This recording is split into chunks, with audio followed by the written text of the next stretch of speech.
Okey. Bismillah. Tentang salaf dan khilaf, bukan salaf dan khilaf. Sepatutnya salaf dan khalaf. Dr. Yusuf Al-Qaradawi menyatakan bahawasanya dia berada di antara salaf dan juga khalaf berdasarkan keadaan. Kadang-kadang boleh kepada khalaf, kadang-kadang boleh kepada salaf. Saya melihat ataupun saya pernah mendengar kenyataan beliau ketika mana beliau datang ke Malaysia, beliau menyatakan bahawasanya beliau ini adalah salafi yang pertengahan. Beliau adalah salafi yang pertengahan. Salafi haraki yang pertengahan. Maknanya di sana kata beliau ada salafi berjalur keras. Berjalur keras itu dia tak terima. Dia kata bahawasanya salafi berjalur keras menyesatkan dia, membid'ahkan dia dan sebagainya.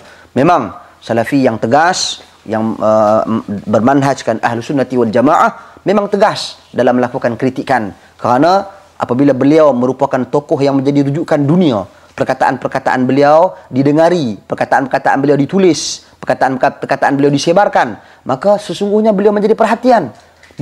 Apabila beliau menjadi perhatian, kenyataan-kenyataan beliau itu dinilai dan dikaji oleh para ahli ilmu, kerana mereka melihat bahaya kalau sekiranya ia tersebar, bahaya kalau sekiranya ia dimanfaatkan. Kesalahan-kesalahan tersebut perlu diperbetulkan. Maka Dr. Yusuf Al-Qaradawi merasakan kritikan itu satu kritikan yang sangat berat baginya. Itu mungkin pandangan dan pendapat beliau. Adapun soal salaf dan khalaf ini, sebenarnya kita memang semua khalaf. Khalaf yang merujuk kepada masa dan zaman.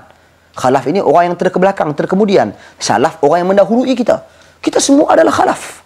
Tetapi sudah semestinya manhaj kita, jalan dalam kita beragama, kita perlu mengikuti manhaj salaf. Jalan sahabat Nabi, jalan tabi'in, jalan tabi'ut tabi'in. Ini adalah prinsip kita. Mana mungkin kita kata kita nak ikut jalan orang sekarang? Tak boleh.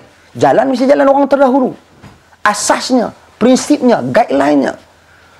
Jadi kita tak boleh kata kita berada di sini, kita ada di corner sini. Tak boleh. Sebab mereka adalah generasi yang Allah muliakan. Adakah kita berani mengatakan bahawasanya ada benda yang mereka tak tahu yang kita tahu?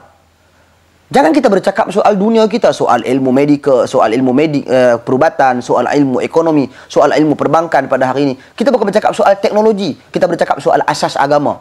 Nak jawab isu-isu yang berkaitan dengan perubatan, asasnya juga adalah agama. Nak jawab isu-isu berkaitan dengan ekonomi yang dihubungkan dengan Islam, asasnya juga adalah hadis-hadis dan ayat Al-Quranul Karim.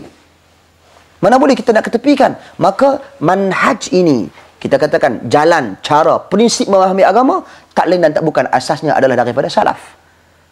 Maka kita harus menjadikan salaf sebagai ikutan kita. Mana mungkin kita kata, saat aku nak ambil khalaf, saat aku nak ambil salaf. Jadi saya tak bersetuju dengan pendapat dan pandangan Dr. Yusuf Al-Qaradawi dalam hal dan isu yang seperti ini. Wallahu a'lam.